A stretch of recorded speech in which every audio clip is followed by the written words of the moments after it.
It was an unseasonably cold autumn when the first report came through. Ravna Gora, a small and insular village nestled in the shadow of Serbia's Carpathian foothills, had turned into a powder keg of hysteria. 53 people, by initial count, had succumbed to some kind of madness, babbling in fevered tones about a hungry god that stalked them in the night. The Ministry of Internal Affairs had dispatched a handful of investigators, expecting to chalk it up to bad mushrooms or mass hysteria. But when those agents failed to check in, I got the call. Elric Graves, the voice on the other end of the line, drawled. "We need someone who understands strange things. Pack your bag." I'd faced down vampires in Romania, hexed killers in Prague, and even exorcised a revenant in the Slovenian mountains, but this was different. The reports were jumbled and nonsensical, fragments of tales that felt far too ancient to belong in modern Europe.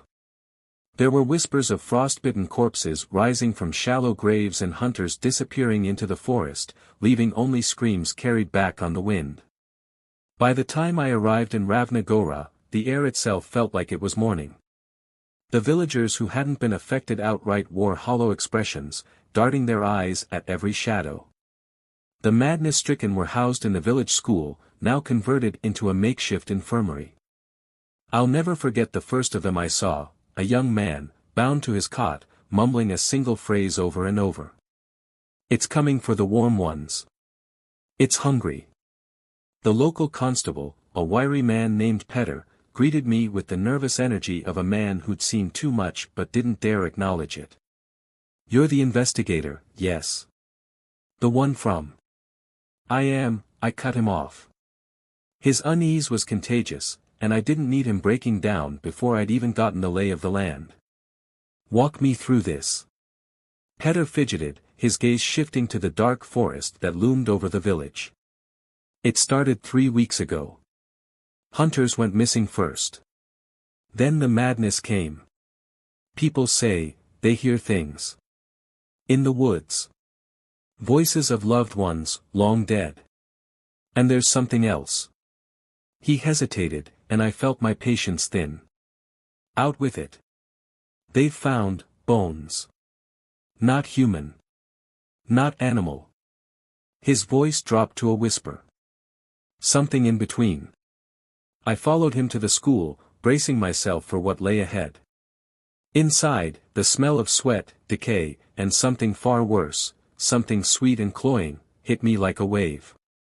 The afflicted were in various states of decline, some writhing and howling, others eerily still, their eyes fixed on the ceiling as if watching something crawl above them. I approached a woman who sat rocking in the corner. Her skin was stretched tight over her bones, her lips cracked and bloodied. When I asked her name, she looked through me, her eyes vacant. "Do you hear it?" she whispered. "The hunger. It whispers in the dark." I left the school shaken but determined. Whatever had gripped these people wasn't purely natural. There was a taste of the occult here, something ancient and territorial. I began my investigation with the hunters who had first gone missing. Petter provided me with the names, Milos, Vuk, and Alexander. 3 men who had grown up together, inseparable. They'd ventured into the woods to track a rogue bear but never returned. Their families had found only a single clue days later, a shattered rifle and claw marks on the trees, impossibly high. The families themselves were tight-lipped, clearly terrified. When I questioned Milos's widow, she broke down, clutching a crude wooden talisman around her neck. "He said it followed them," she sobbed. "Something tall and gaunt, like a shadow given flesh. They ran, but it was faster. It laughed." I asked to see the talisman, and my blood ran cold. It bore the carved image of a figure with elongated limbs, hollow eyes, and antlers sprouting from its head. A name bubbled up from the recesses of my memory, a word spoken in hushed tones by Algonquin shamans during my travels in Canada. Wendigo. The Wendigo was not a Serbian legend, nor even a European one. Yet here it was, carved into the talisman of a grieving widow in a village that had never heard of it. The incongruity gnawed at me. I spent that evening poring over the few texts I'd brought, cross-referencing the stories I knew. The Wendigo was a creature born of hunger and cold, said to possess or devour those driven to cannibalism in the harsh winters of North America. But its essence, the corruption of the human spirit by an insatiable appetite, was universal. Wherever men had starved, it had stalked. What if the spirit of the Wendigo had traveled, brought here by some cruel twist of fate or ancient invocation? Petter interrupted my thoughts, his face pale. "You need to see this," he said, his voice trembling. He led me to the village's outskirts, where a group of men had unearthed a shallow grave. The body inside was no more than a skeleton, the bones gnawed clean. Around the grave, strange markings were etched into the frozen earth, circles and jagged lines that pulsed faintly under the moonlight. They were protective wards, but they had been broken. The villagers whispered that this was Alexander, one of the missing hunters, returned not as prey but as bait. The markings around Alexander's grave unnerved me. Whoever had etched these protective wards knew what they were doing. But they hadn't worked, which meant one of two things: either the Wendigo was more powerful than anticipated, or someone had intentionally broken the protection.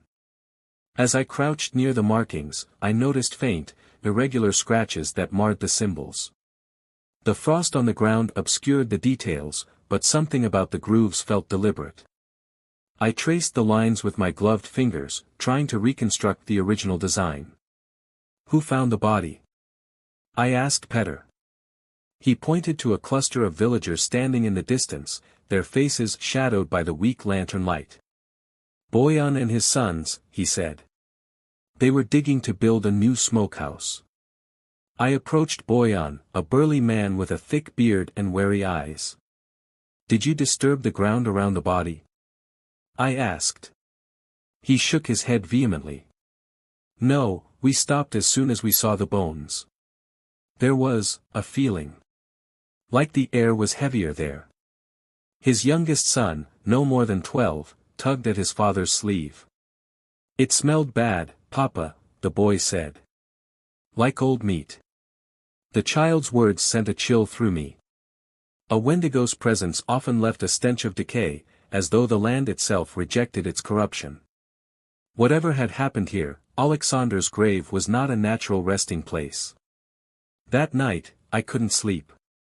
The inn where I was staying was as humble as the rest of Ravna, stone walls that seemed to trap the cold, and a single oil lamp that flickered as if protesting the darkness outside. Around midnight, I heard it. A voice. Soft, beckoning.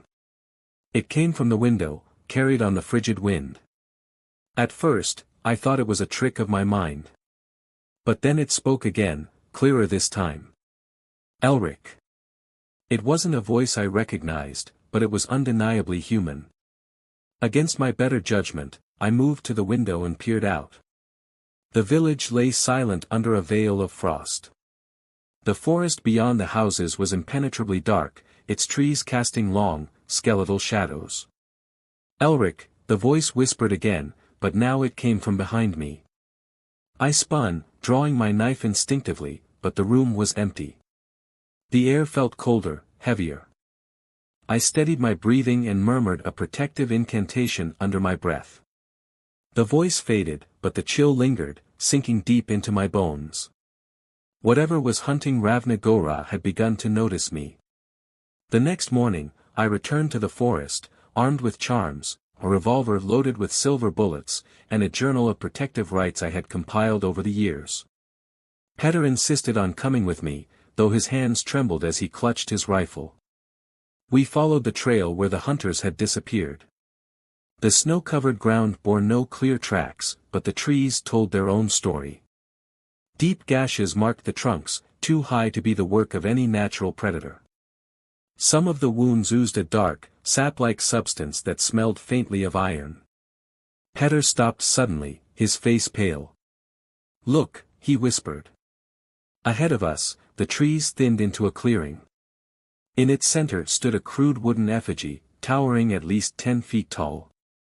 It resembled the figure from the talisman, elongated limbs, hollow eyes, and antlers crafted from twisted branches. What in God's name is that?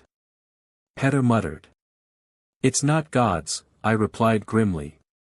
It's a summoning totem. Someone in Ravna Gora had called the Wendigo here. Destroying the totem was easier said than done. Its very presence exuded a sense of dread, as if the air around it was charged with malice. I set it aflame with a mixture of oil and herbs meant to banish spirits, but the fire burned sluggishly, as though reluctant to consume it. When we returned to the village, a crowd had gathered near the schoolhouse. Shouting filled the air, and two men were grappling in the snow, fists flying. Petter broke them apart with a few well-placed threats, but the tension was palpable. What's going on? I demanded. One of the villagers, an elderly woman named Draga, stepped forward. Milan, she said, pointing to one of the fighters. He was seen in the woods last night, near where the hunters went missing. Milan, a wiry man with sharp features, glared defiantly. I was checking my traps, he said. You all know I hunt alone. Liar, someone shouted from the crowd. You've been acting strange since this started. You're the one who brought it here. The accusation wasn't baseless. Milan's eyes darted nervously, and his hands twitched at his sides. I stepped closer, lowering my voice. You know something, don't you? For a moment, I thought he would bolt. But then he leaned in, his voice barely audible. I didn't summon it, he said. But I know who did. Milan led me to the edge of the village, where a decrepit cabin stood half buried in snow.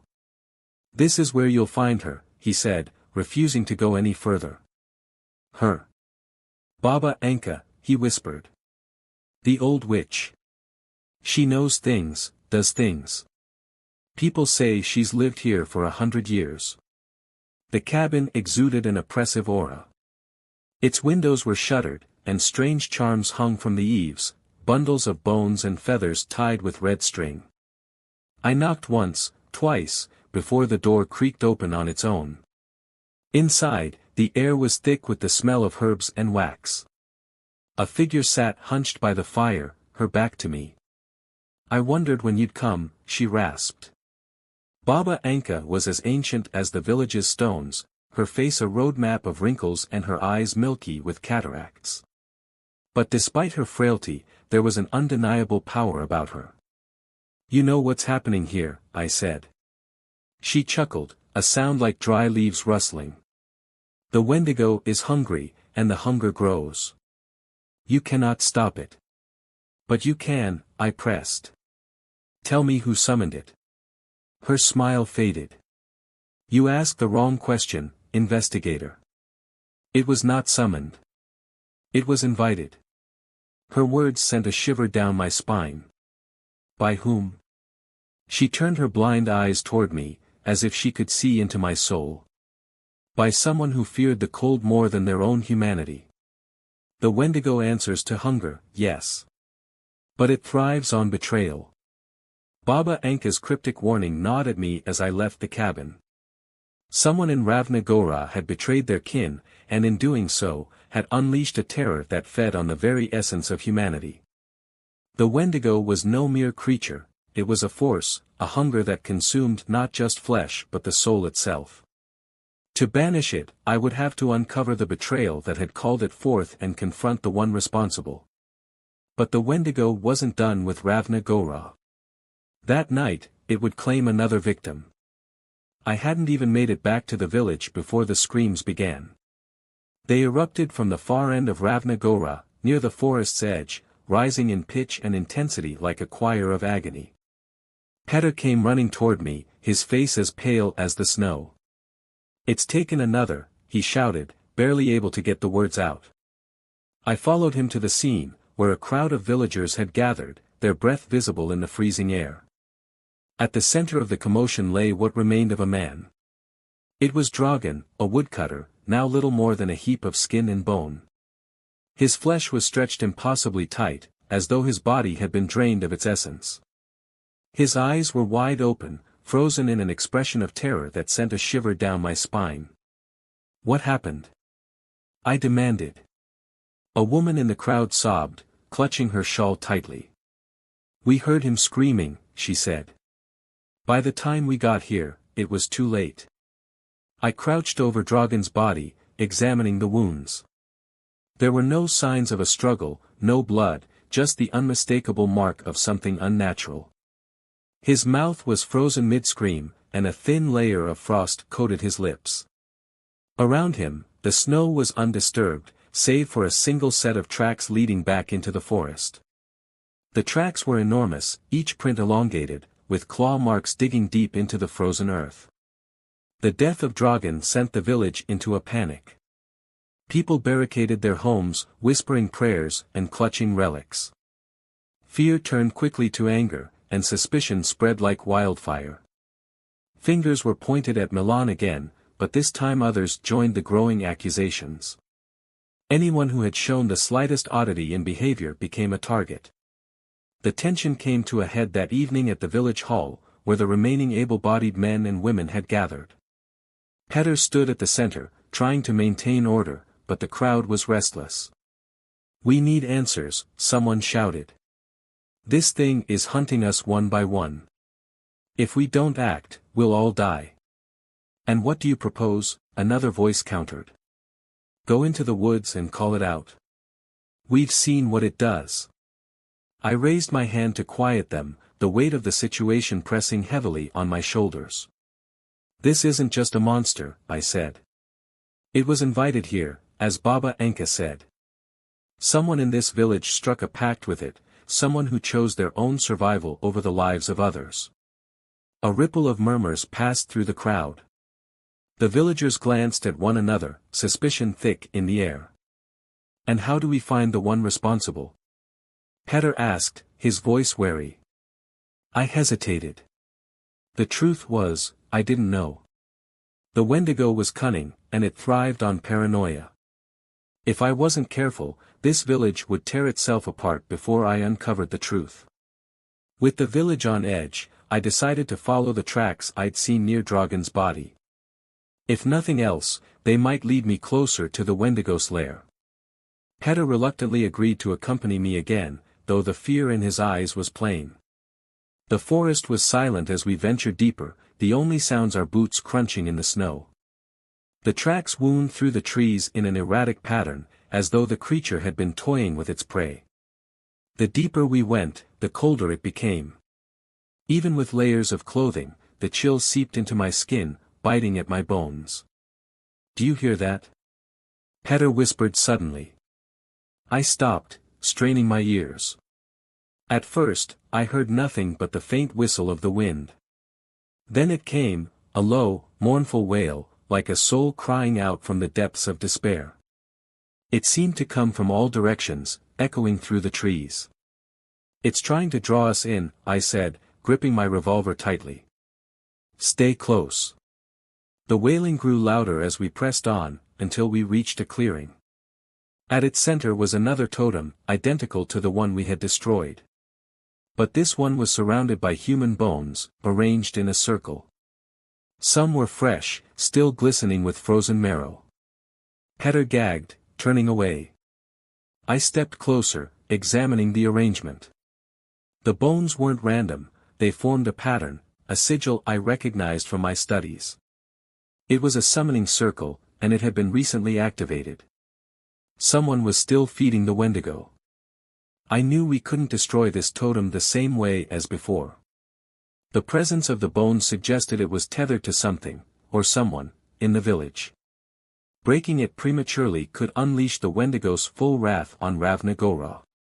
Instead, I decided to set a trap. Petter and I carefully dismantled part of the circle, just enough to weaken its influence. Then we concealed ourselves among the trees, waiting to see if the summoner would return. The hours dragged on, the freezing air numbing my fingers and toes.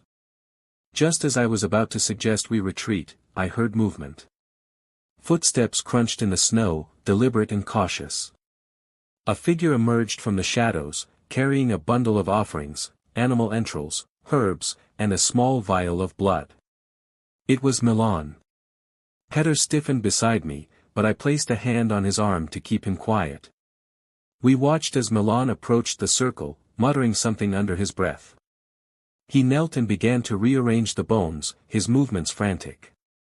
When he was finished, the air around the clearing grew impossibly cold. The shadows seemed to stretch toward the totem, coalescing into a dark, hunched figure with antlers. The Wendigo. Milan fell to his knees, his face pale and drenched in sweat. "I've done as you asked," he stammered. "Please, spare me."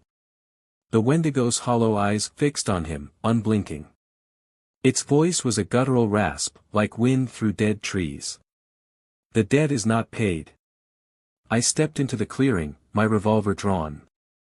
"Stay where you are, Milan." The Wendigo turned its gaze to me, and for a moment, the forest seemed to hold its breath. Its presence was overwhelming, a force of hunger and despair that threatened to crush my resolve. "You cannot stop what is already begun," it said, its voice reverberating through the clearing. "This village is mine." I fired a shot, the silver bullet striking its shoulder. The Wendigo recoiled, letting out a bone-chilling scream that shook the trees. But it didn't fall. "You will pay for that, mortal," it hissed, retreating into the shadows.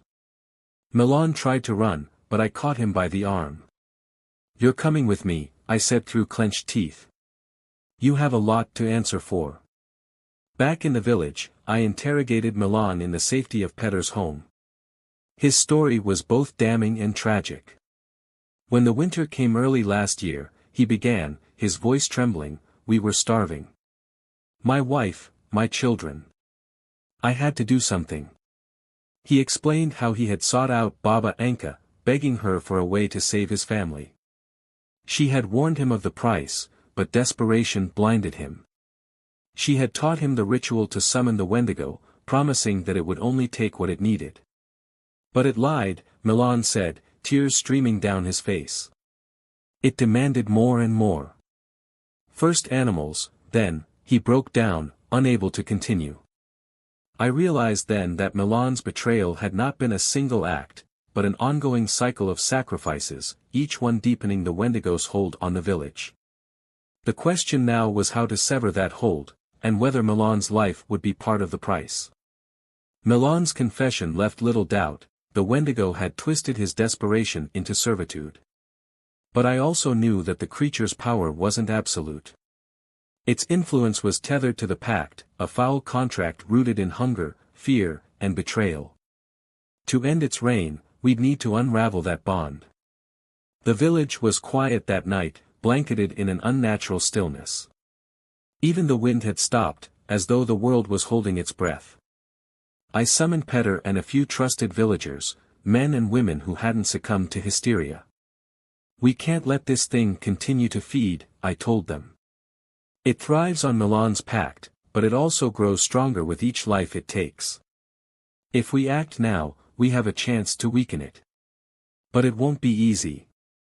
Draga, the elderly woman who had been among the first to accuse Milan, stepped forward. "What do you need us to do?" she asked, her voice steady despite the fear in her eyes. I outlined the plan. Milan would be the bait, luring the Wendigo into a trap where we would sever its connection to the physical world. It was a gamble, relying on ancient rituals and Milan's willingness to face the consequences of his actions.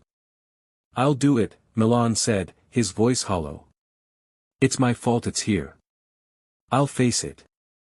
The villagers exchanged uneasy glances. None of them forgave him, but they understood the necessity of his role. If the Wendigo wasn't stopped, none of them would live to see the spring. The ritual I planned was a blend of folklore and my own adaptations, designed to bind the Wendigo and sever its link to Milan.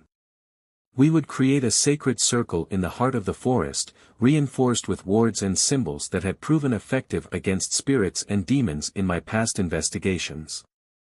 The villagers worked in silence, gathering the materials I needed, salt, iron filings, and an assortment of herbs blessed by Draga, who had once trained as a midwife and healer. Milan carved symbols into wooden stakes, his hands trembling as he worked. Despite his shame and guilt, he seemed determined to see the plan through. As we labored, I couldn't shake the feeling of being watched. The Wendigo was clever, its mind sharp with predatory cunning. It wouldn't walk blindly into a trap, which meant we'd have to convince it that Milan's betrayal was genuine. Petter, who had remained stoic through much of the ordeal, finally spoke. "And what happens if this doesn't work?" he asked. I met his gaze. "Then we'll likely die." He nodded grimly, accepting the answer without protest. There was no room for half-measures when dealing with an ancient force like this. The forest seemed to close in around us as we carried the supplies to the chosen clearing. The air grew colder with each step, the oppressive chill biting through even the thickest layers of clothing. By the time we arrived, the clearing felt like another world entirely, a place untouched by light or warmth. We set to work quickly, laying the salt and iron filings in concentric circles, each one inscribed with runes of protection. Draga scattered the herbs while Petter hammered the stakes into the frozen ground. Milan stood at the center, pale and shaking, clutching the crude talisman he had used to summon the Wendigo. "This is where we make our stand," I said, my breath visible in the freezing air. "Whatever happens, stay within the circle." The plan was simple in concept but fraught with risk. Milan would call the Wendigo, drawing it into the trap. Once it stepped into the circle, I would perform the binding ritual. If it worked, the creature's hold on Ravna Gora would be broken. If it failed, the Wendigo would tear us apart. Milan knelt in the snow, his voice trembling as he recited the incantation Baba Anka had taught him. The words were harsh and guttural, carrying a weight that seemed to vibrate through the air.